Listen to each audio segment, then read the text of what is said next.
Hi, my name is Linry, and this is Topic Tuesday. Topic Tuesday is an Instagram account where you're asked certain prompts about nail polish, and you can answer in the comments or, like I am doing right now, in a video. Today's topic is curate a collection based off of your favorite rom-com. And if you couldn't tell by the thumbnail, my background, and my t-shirt, I have picked Fruits Basket. Fruits Basket has kind of been with me my entire high school life. I have loved the hell out of it. I reread it every single fucking year.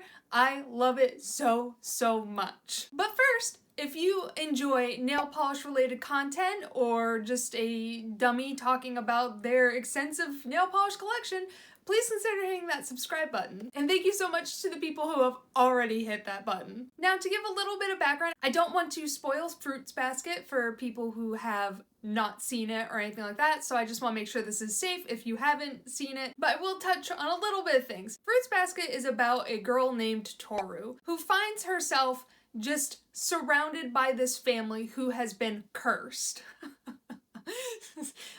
We're getting a little intense right now. They are cursed with the Chinese zodiac spirit animals, and if they are hugged by a member of the opposite sex, they turn into said animal. Each of the supporting cast has an animal associated with them. They're hugged, they turn into that Chinese zodiac animal. But there's also an additional character, the cat, who the cat was rejected and didn't get to eat at the banquet with God, so the cat is also a part of the Chinese zodiac. So I'm going to start this off with Moon Cat's Sabertooth. I would change its name to Yuki. Now, Yuki is one of the main characters. He has this very pretty boy aesthetic about him. He's called the prince of the school, and he's told several times he is as pretty as a girl. So he's very much that typical anime thing bullshit where they're just like, this boy's so pretty, he could end the world because if he's so beautiful, and if he was a woman, oh no, the entire world would fall apart. I don't know what that is. It's a very common anime trope where a man is just so beautiful they can pass as both genders and they just excel at both. But a lot of Yuki's imagery is in these soft whites and grays. He has particular scenes that have to deal with chalk or even snow that I love so much. I don't want to spoil shit, but a lot of his imagery does have to deal with whites and it's very soft. He's very soft spoken, so I felt like Mooncat Sabertooth would be an excellent example for Yuki. He also carries a little bit of self-doubt within him where he's not sure if people like him for him, or maybe he's tricking people into liking him because he's so pretty, or because he's being nice to people to get them to like him. So there's a lot of self-doubt with this character, and because I don't like Mooncat Sabertooth, I also found like a lot of self-doubt within myself when I was like, I don't like this polish, why don't I like this polish? Everyone else loves this polish, but I hate it. So I felt like Mooncat Sabertooth just knocks it out of the park for me. Yeah, I know. You guys think my lap be good? The next polish that is up is HoloTaco's Sea Foam Home. Now, Sea Foam Home, I picked it because I needed to keep the cost of this collection down. I'm releasing a collection, so I gotta put in a creme to keep those margins better. But also, there's just something so iconic to me, the binding of this book. These books are bound in like a sea foam color, and it's so beautiful, and every month when my parents would take me to Barnes & Noble so I could see if they had the newest edition, I would look straight for this color. This color brings a lot of great memories to me, and it feels oh so fucking special. When you're looking at manga and anime and stuff like that, a lot of it's very boyish and all these dark and edgy colors. So to see this nice soft color hue, it just brings back a lot of fucking memories for me. And it's just I can smell the Barnes & Noble when I look at this color. Now, I would just simply call this nail polish Fruits Basket. I just be lazy with it. I just call it the name of the series. The next polish that is up is Island Pea's Pink Flamingo. And I would call this Tohru. Now, to me, Tohru is such a special character. I love her so fucking much. And it's not just because I have a crush on Laura Bailey, okay? Her voice actress. Tohru is a character that makes everyone else better for her being around. She is a beacon of light, and everyone's lives are improved because she is in it. And I just love that so much. Her strength is found from her femininity, where you see a lot of action films and stuff like that, a woman being strong and whatnot, and it's very masculine traits, which is fine and okay, but they always like attribute it to, yeah, I can kick ass now because I grew up with 3 brothers. But Tohru's like strength is from her femininity, which I really appreciate. It's just so nice to see a well-written character who embraces all parts of being feminine. Now, I don't want to say, like, you know, I enjoy all sorts of characters who find, you know, certain things in certain ways and playing with gender. That I do love anime, and anime loves to play with gender a lot. It's just so nice to experience such a beautiful character. Now, Island P's Pink Flamingo is this soft pink. And I felt that that worked really well with Tohru's personality. It's quite soft and gentle, but there's also a strong green shimmer going throughout.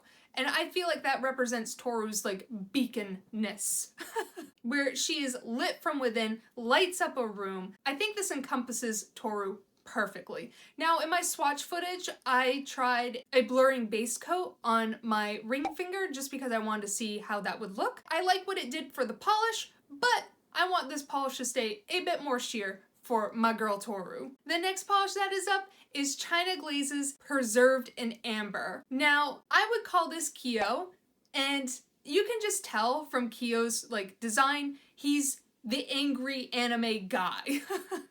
His hair is spiky, he has the sharp eyes, he's just angry and grudgy. So I picked Preserved in Amber because those flakies do not lie down nicely. They're very abrasive, and I've actually scratched myself several times while wearing this polish because those flakies just don't lie down nice. So I think it gives a nice kind of texture to Kyo's personality. He's very abrasive, he doesn't want to get to know anyone, he wants to push everyone out. But also, Kyo's also just very stuck in his way. He feels like if he does this one thing, everything will be solved, and he just keeps going for that over and over and over again. And he's very much a stuck character. In all of his imagery and all of that, he's stuck within the curse, he's stuck within, like, his home life, he's stuck.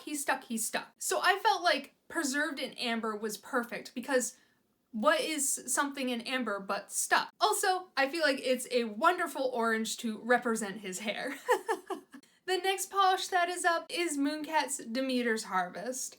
And I would call this Mama Forgot. Okay. I would base this polish around Memoji. I'm probably saying the name incorrectly. I haven't heard it in a while. I haven't watched the anime in a while. I would base this polish around Memoji. He is this lovely, bright character who's always so bouncy, and you think that there is nothing wrong in his world. He is just so incredibly happy. And yet, every time I wear Demeter's Harvest, it is a bright color, it's beautiful, but there's a somberness to it, I always feel. Projecting hard onto nail polish? Couldn't be me.